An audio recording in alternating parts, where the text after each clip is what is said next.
के नायब वजीर आला डी.के. शिवकुमार एक नए तनाज़े में फंस गए। वजह है उनकी स्कूटी की सवारी।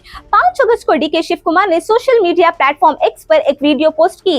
इस वीडियो में वो बेंगलुरु के हज़ार फ्लाईओवर लूप का जायजा लेते हुए एक होंडा डियो स्कूटी नंबर के 04JZ2087 चला रहे थे। इन्होंने अपने एक्स हैंडल पर ट्वीट करते हुए कहा कि हमारी हुकूमत बेटर बेंगलुरु बनाने की कोशिश कर रही है और जल्द ही ये फ्लाईओवर खोला जाएगा ताकि ट्रैफिक आसान हो जाए। लेकिन थोड़ी देर बाद लोगों ने इस स्कूटी का number Karnataka state police app पर चेक किया और पता चला कि इस स्कूटी पर 34 ट्रैफिक चालान बाकी थे, जिनकी रकम थी 18,500 रुपये। ये खबर फैलाते ही जेडीएस पार्टी ने सोशल मीडिया पर डी.के. शिवकुमार पर तनqीद की कि वो ऐसी स्कूटी चला रहे हैं जिस पर इतनी ज्यादा जुर्माने हैं।